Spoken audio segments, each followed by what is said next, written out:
Okay, I think we're rolling, but I see. I don't know if I've got it turned up so people can even hear. Go Rufio! Woohoo!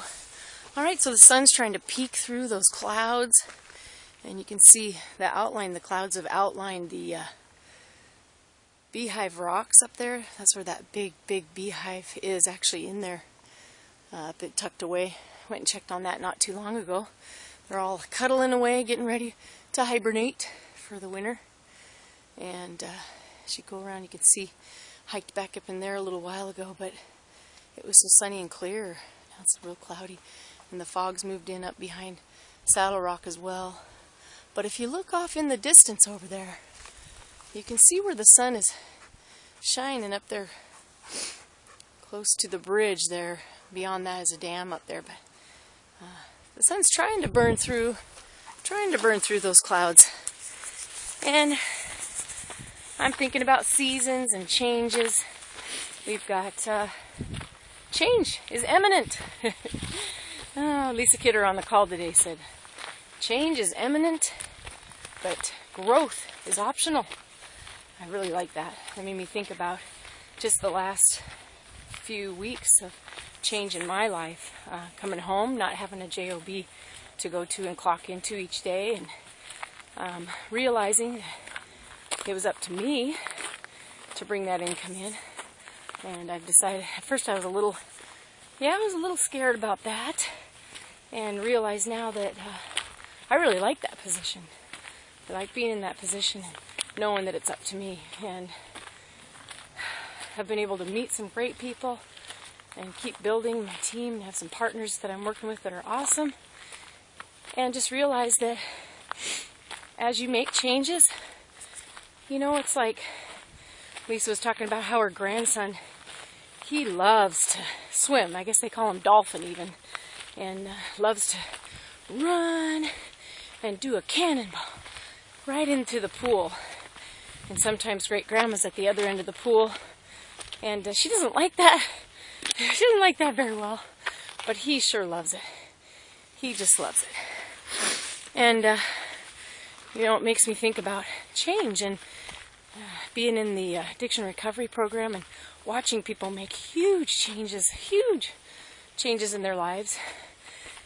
You know, they're running, they're jumping in, they're making a cannonball, and that ripple effect and that splash is getting people that don't like it.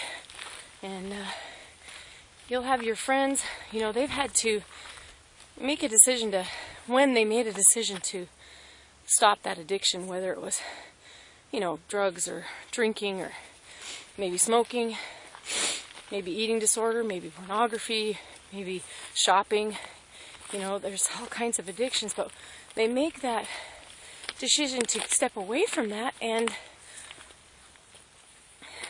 it causes an effect where the people that they're surrounded with at the time, some of those people don't like that. Some of those people are really upset. They're like those ones on the side of the pool that are saying, "Hey, I was just sitting here. I didn't plan on swimming. You just splashed me. I'm so upset," you know. Or, you know, "I didn't want to get my hair wet." You know. Some people get really upset and they holler at you and they try to conform you back to the way you were, because they're thinking in their minds, no, I don't want change. I want to have control over my life. And, you know, life really isn't about control. It's really about managing our behavior. It's managing how we will react, how we will act in a certain situation. Now, there's things just out of our control, even when somebody harms us. And it's such a bummer because they've taken away some of our freedoms sometimes even. But we can still manage how we handle that situation. What are we going to do with that?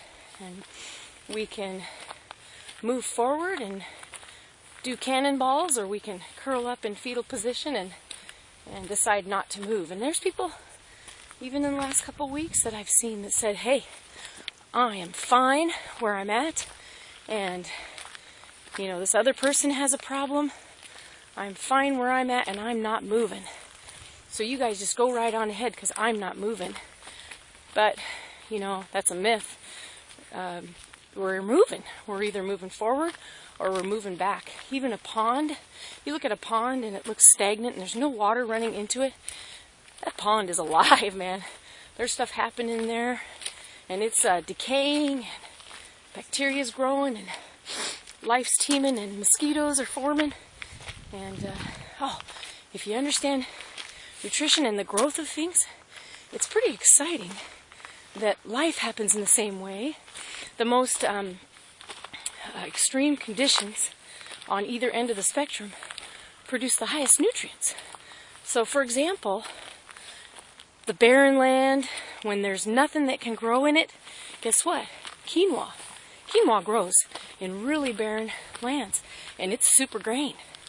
So, you know, I'm thinking of those people in Ethiopia and areas of the world. That's a place you could grow something like that. That's one end of the spectrum. Then you go all the way to the other end of the spectrum, which, you know, as you know, is like the jungle, thick, growing, just teeming with life. And that's where you get mangosteen and some of those great nutrient-dense fruits and plants that I just think that's quite amazing. And so change is always occurring again. So I guess that's my message for you today, that change is imminent and it's all right because it's part of the progress, it's part of the plan.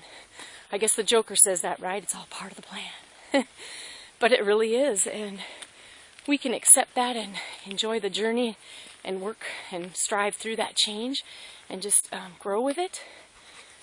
Like here we grow again, right? Or we can, you know, try to put our head in the sand, I guess, as I've seen people do as well. But what a better choice it is to go ahead and grow. And I've even discovered that humility is an amazing thing. But you know what? I'm going to leave that for another time and just say, go out there and make it a great day, grow, and continue to enjoy the changes. And we'll talk to you again soon. Bye-bye.